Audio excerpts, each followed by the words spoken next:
phone call, but we're gonna let him keep going. House, usually the opposite party comes into power around the midterms. But the way he's moving in these major cities, I don't really see a whole lot of people voting Republican. I don't. I don't really see a whole lot of black people doing it, and I surely don't see a whole lot of Hispanics doing it. Not right now. Now, of course, your upper income black folks are probably still vote Republican because they're like, you know what I'm saying? That's probably what they're thinking. But some of them may switch to vote, maybe the other side too, Democrat. Most black people with money vote Democrat. Most black people of every age, bracket, income bracket, educational bracket, whatever, vote Democrat. Now, because they like the Democrats, but they say, yeah, we got to rein him in. That's what's going to be some of that. Because, you know, if you look at the people he got around him, pay attention to them more so than him.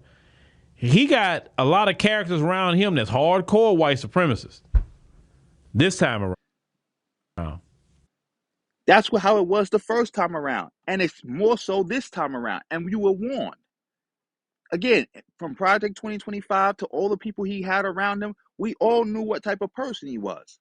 This is why people said he cannot win, because of what he was going to do and what the people around him was going to do and what he was going to allow them to do by putting them in positions of power. It wasn't just about Trump. I know I've been saying that for years, but people keep acting like what I'm saying, and when I'm saying that doesn't mean anything. Now you got him warning, like he's some great political mind. Like, oh, watch out for Stephen Miller and them. They some hardcore white supremacists. No duh. And they in power because why? People didn't vote for Kamala. That's how Trump got into power, and now we dealing with that. Listen, when he had Steve Bannon around and all of them, he was a little bit more chill. But Steve Bannon's not around. I know Stephen Miller was there and all that. Because Steve Bannon was around for a little while. You know what I'm saying? Even though he has an agenda too, but things are a little bit more for him. But this time, he's more chaotic. And I knew he was going to be a little bit more chaotic because they tried to put him in jail, try to take his life and all that stuff. So you already knew mentally he wasn't going to be the same. So why were you anti-Kamala? Why were you trying to run interference for him every time somebody was pointing that out? Now you knew this. So that means either you're lying and pretending like you always knew this because you're stupid, or you really did know this, but you still did what you did anyway because you wanted Trump to get into office so you can grift and make money with your race hustle. Because Boyce Watkins already gave away the game years ago about how when Republicans are in office, y'all pro-black, so-called pro-black content creators get more money. Because when y'all start crying about all the racism that everybody see going on, people looking online, and then they finding y'all videos and they watching them. Y'all get way more money and way more subscribers when Republicans are in office than when Democrats are in office. Because you get to cry about all the racism that everybody is seeing going on. And all the problems it's causing for black people. So which one is it, Phil? But let's see what happens on the midterms. Let's see what happens. Because maybe the Hispanic community this time, they won't go out there and tell me they're going to vote for Donald Trump or the Republicans. It's just that simple. Now, some of them say, see, black people, we told you were next. Okay, you said we were next to get deported. That's what you said. No. Some people said about the possibility of black people getting deported. And when also Trump said black people were next.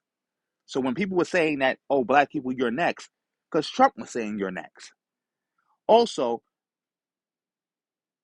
people like me, myself, people were talking about how this would affect the black community. How these tactics would be, these militarized police tactics, these paramilitary forces would be unleashed on the black community next. And that has happened. And oh yeah, about the deportation, like I said, Trump was the one who said y'all was next. Remember when Trump said, he need 5 more Seacocks because the domestics are next? Who are the domestics? Those black people that they went in that neighborhood did not get deported. I want to make sure to say that because they saying that now. So we told you were next. You were next. You were next. No. You said we was next to get deported. We're not getting deported. Again, you don't know what the future brings. Second, that wasn't what people were saying you was next about. It was talking about you were next about having this paramilitary fascist force released upon you. And when people started saying black people are next to be deported, it's because Trump was saying that. Again, you keep leaving that out. Trump was saying that. Trump has said that multiple times on record, off record, about wanting to deport black people. Because we all know he race baits, he tried to dog whistle, but that dog whistle is like really a bullhorn. When you start talking about knockout game and thugs and inner city, we know exactly who he's talking about. But we're gonna keep it going. Hurry up and finish up. Listen, we dealt with this before, not with ICE, but we dealt with this same thing before. No, we didn't. No, we didn't. Name one time something like this has happened, especially in the modern era, and in a big northern city like Chicago. Name it. I'll wait. It was during the crack epidemic after the three strikes law, the crime bill. They were doing the exact same thing to black people. And No, they wasn't. No, they wasn't. See, I was alive through that. I never seen the police run up into an entire apartment complex, kicking everybody door, detain everybody, destroy every apartment, destroy the building so bad that it needs to be condemned, and then take some people to jail and then let the rest go later. That ain't never happened one time during the crack era. You're lying. our neighborhoods. This is nothing but a remix. I know what I'm telling you. And we survived it, and we'll survive this too.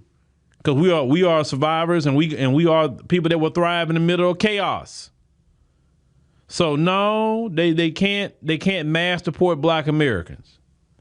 It's too many of us to mass deport. They can't mass deport all y'all that who are illegal in the Latino community or Africans or whoever else. They can't deport That doesn't mean they won't try. Phone call again. Americans. It's too many of us to mass deport. They can't mass deport all y'all that who are illegal in the Latino community or Africans or whoever else. They can't deport all y'all. They can only get so many of y'all. Yes, we know that.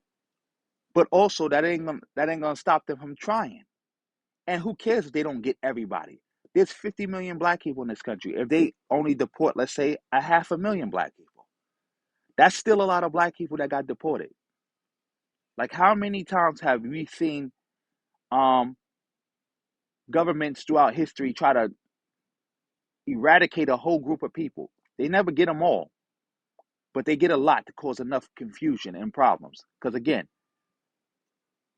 500,000 black people, 100,000 black people, 50,000 black people being deported somewhere. That's devastating to the community.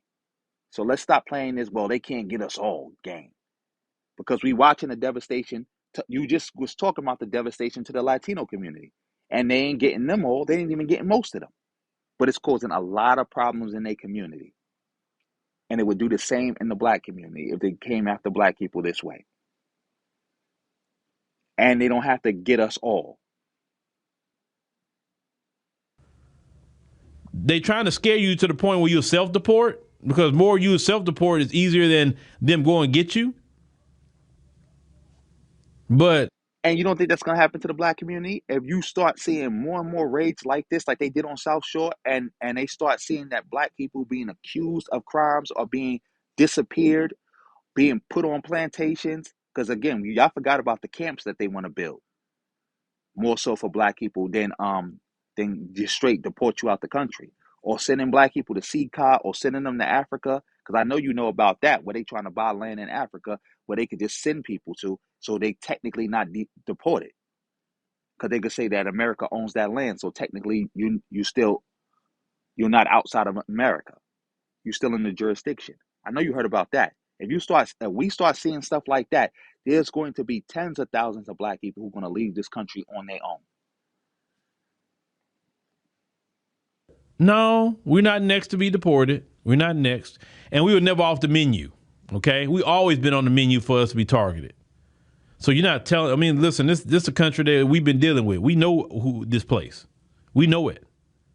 So none of you are telling us nothing that we don't know or have not experienced in this place. But I hope nothing happens. I really hope nothing happens. Because boy, if something do, it's we set off with the people, because too many people are losing too many things. And when people are like, I have nothing to lose, I don't have no job no more.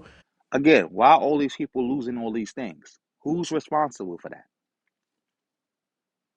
And who even gave them the things that they are losing in the first place? Who's responsible for that? I don't have, I can't get a DoorDash job. You know, all the DACA people are, you know, now they not gonna be able to drive the CDLs, and all kind of things are happening. Boy, like they Why are you worrying about DACA people? I thought you was like black first. I thought y'all didn't care about other communities. But I'm a, I'm not even gonna keep quiet. Your wife is like, isn't she like Mexican or white? You told me she was white, but now you like she's Latino or something, or white Latino or whatever the case may be. So maybe that's why you care about DACA people. But we're gonna keep it going. tone down the aggression, because they just need to tone that down, because way too many people are suffering in this country, and it's unnecessary. It's unnecessary suffering. I'll say that much. That's the point. And well, let's see what happens, ladies and gentlemen. Let's see. Okay, he's done with the video. He got to be done now because I'm done. But thank you, family, for watching to the end. Make sure you like this video, share this video, comment on this video. Give the video hype points if you can. Also, donate to me if you can for the love of the game. Or if you want to just want me to do something for you, like, make a video for you or answer a question, just donate to me. PayPal, Cash App, super thanks. $1 is good. $2 is good. $5 is good. $100 is good. Whatever is good. Um, Follow me on my social media sites. Make sure you again subscribe to my channel, hit the bell, go to my other channel, subscribe and hit the bell over there too. And on that note, family, peace.